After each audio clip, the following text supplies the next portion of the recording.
we've seen an elevated number of people lost their lives in the earthquake. 3,000. Why 3,000? Why so many?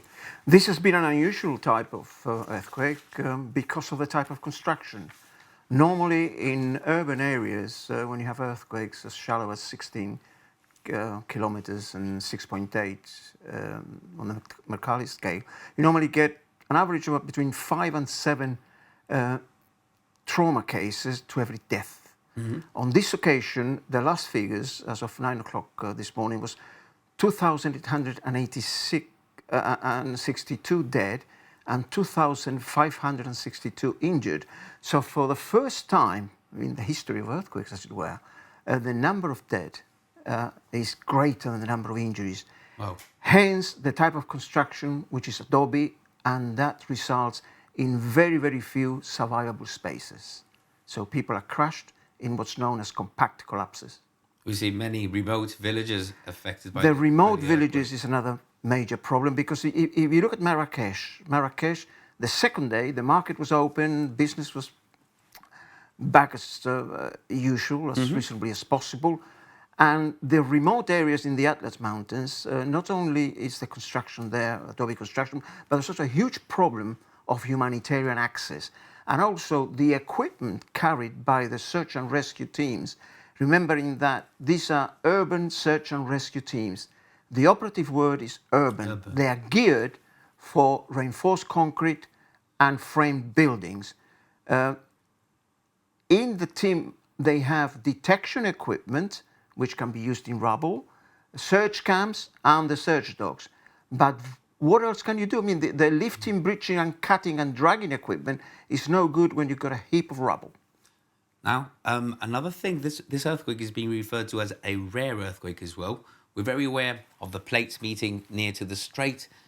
Morocco normally feels some tremors every so often, but normally it's up to the north, nearer to the strait. Why is this? It's difficult to say because, I mean, remember that Agadir in 1965 had a horrendous earthquake, 28,000 dead. So anything along the plates, either north or south, and you go north, you're hitting Almeria and the Spanish Mediterranean coast, but it can happen anywhere. And now the international community has reacted. How swift and adequate has this response been? Well, I think the Moroccan authorities have been very, very cautious in who they're letting into the country. They mobilized 4 teams, Qatar, United Arab Emirates, 2 teams from Spain, Ericam and Yuma, and the ISA team from the United Kingdom. Now, these teams are all classified heavy teams. So when they go into the country, they divide themselves into smaller cells, search, rescue, medical, etc. I think that with the amount of teams in country, the type of terrain, the type of construction, there's more than enough. Now, the problem is that people are complaining that help didn't arrive quick enough. Now, the community has to realize that in any earthquake situation, they're going to be very much on their own for the first 48 hours, right? So if you want to reduce the number of deaths and injuries for earthquake, you do 3 things, okay? You prepare the first responders, right?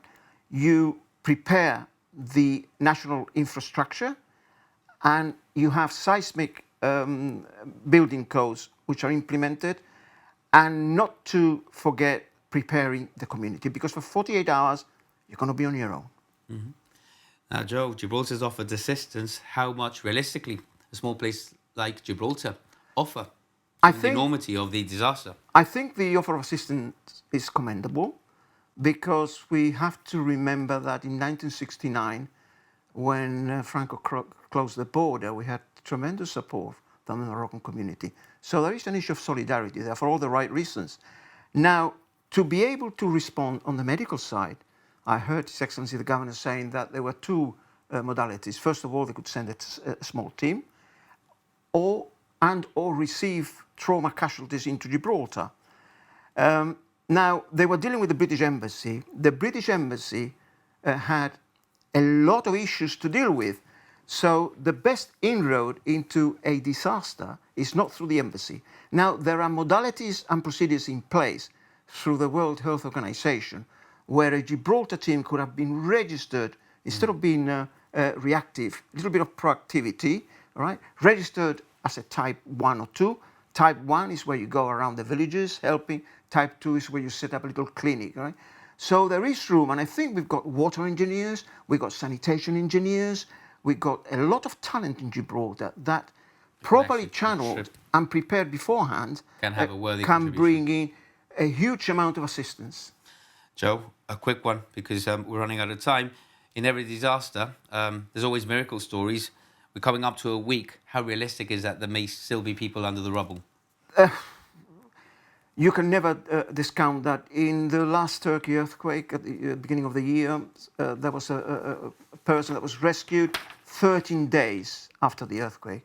So I fear that there will not be many survivable spaces, but there's always the odd miracle rescue.